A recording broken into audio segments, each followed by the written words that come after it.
میرے رسول پاک علیہ السلام کا دروازہ سب سے بڑا دروازہ ہے، حضور کا دروازہ سب سے بڑا دروازہ ہے، لیکن میرے دوستو یاد رکھنا، نبی پاک علیہ السلام نے بھی لوگوں کو جب رستہ دکھایا ہے تو رب کریم کا رستہ دکھایا ہے، اللہ کا رستہ دکھایا، اللہ کریم کا رستہ دکھایا، لوگوں رب کی طرف توجہ کرائی۔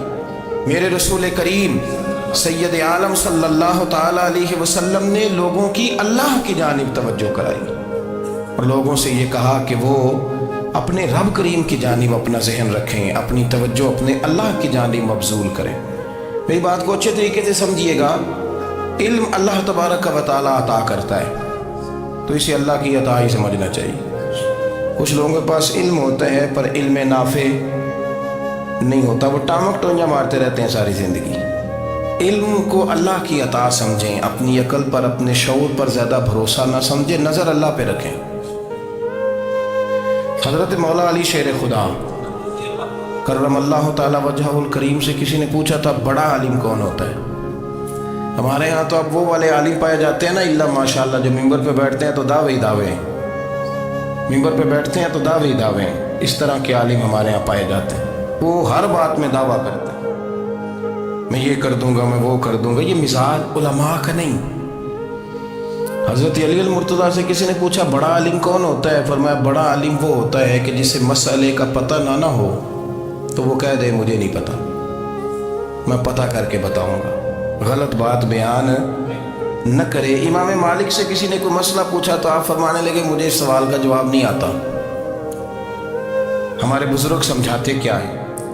وہ کہنے لگا آپ اتنے بڑے امام ہیں تو اس سوال کا جواب نہیں آتا۔ فرمانے لگے اگر مجھے ہر سوال کا جواب آتا پھر تو میں خدا ہوتا، مجھے ہر سوال کا جواب نہیں آتا، مجھے تو اتنا آتا ہے جتنا میرے رب نے مجھے عطا کر دیا۔ اپنی نظر اللہ پہ رکھیں، نکل آئیں اس معمے سے باہر کہ میں کوئی بلا ہوں، مجھے بڑا پتہ ہے، میرے پاس 6 ڈگریاں ہیں، مجھے 10 جگہ پہ تدریس کا شغف حاصل ہے، اس سے نکلیں باہر۔ قرآن مجید دیکھیے گا، اللہ تعالیٰ نے ارادہ قدرت فرمایا کہ میں حضرت آدم کو بناؤں گا، پھر بنانے کے بعد فرمایا فرشتوں سجدہ کرو آدم کو، سب نے سجدہ کیا الا ابلیس ابا واستکبر وکان من الکافرین، سب نے سجدہ کیا سوائے ابلیس کے، اس نے انکار بھی کیا، تکبر بھی کیا اور کافروں میں سے ہو گیا۔ تو یہ جب اللہ تعالیٰ نے سجدہ کرایا تو کیسے کرایا؟ اللہ تبارک و تعالیٰ نے نا حضرت آدم کو علم سکھایا خود، وعلم آدم الاسماء کلہا، خود اللہ فرماتے ہیں کہ میں نے جناب آدم علیہ السلام کو تمام اشیاء کے نام سکھائے، سب اشیاء کے نام سکھائے۔ تو وہ چیزیں پھر میں نے نا، اللہ فرماتے ہیں میں نے فرشتوں پہ پیش کی، میں نے کہا کہ بتاؤ ان کے نام کیا ہے، تو فرشتوں نے جو جواب دیا وہ سمجھنے والا ہے۔ اللہ نے چونکہ خود علم سکھایا تھا حضرت آدم کو، جناب آدم سکھایا تھا، لیکن فرشتوں کو نہیں سکھایا تھا۔ تو اللہ کریم نے فرمایا فرشتوں اب یہ بتاؤ ان چیزوں کے نام کیا ہیں؟ تو فرشتے کیا کہتے ہیں؟ فرشتے عرض کرتے ہیں قالوا سبحانک لا علم لنا۔ آپ کبھی یقین کریں اس چیز کی لذت لے تو مزہ آ جائے۔ کہا قالوا سبحانک، کہنے لگے تو پاک ہے، قالوا سبحانک، کہنے لگے تو، بھئی آدم علیہ السلام کو نام سکھا لیے، پھر فرشتوں کے سامنے وہ چیزیں پیش کر کے کہا ان چیزوں کے نام بتاؤ، تو فرشتے کیا کہتے ہیں؟ کہتے ہیں قالوا سبحانک، تو پاک ہے، لا علم لنا، ہمارے پاس کوئی علم نہیں، الا ما علمتنا، ہمیں تو اتنا پتہ ہے جتنا تو نے ہمیں سکھا دیا، ہمیں تو اتنا پتہ ہے جتنا تو نے ہمیں، لا علم لنا، ہمارے پاس کوئی علم نہیں ہے، اتنا ہی پتہ ہے جتنا تو نے ہمیں سکھا دیا ہے، اس سے زیادہ ہمارے پاس علم۔ اور یہ کیوں تو نے ہمیں جتنا سکھایا اتنا پتہ ہے؟ فرشتے یہ نہیں کہتے یا اللہ تو زیادہ سکھا، آدم کو دیا تو ہمیں بھی دے، یہ نہیں فرمایا، فرمایا انک انت العلیم الحکیم، اے اللہ تو علم والا بھی ہے اور حکمت والا بھی ہے، تجھے پتہ ہے کس کو کتنا دینا ہے، جتنا تو نے مناسب سمجھا جناب آدم کو دیا، اور جتنا تو نے بہتر سمجھا وہ تو نے ہمیں عطا فرمایا۔ تو اگر آپ کے پاس علم ہے، کہیں نالج ہے، اس کو اللہ کی عطا سمجھیں۔ ہمارے ہاں بہت سارے لوگ بن کے بیٹھ جاتے ہیں، میں اکثر کہتا ہوں کہ پھر وہ دعوے کرتے ہیں میرے علاقے والے جاہل ہیں، میرے شہر والے جاہل ہیں، میرے خاندان والے پڑھے نہیں،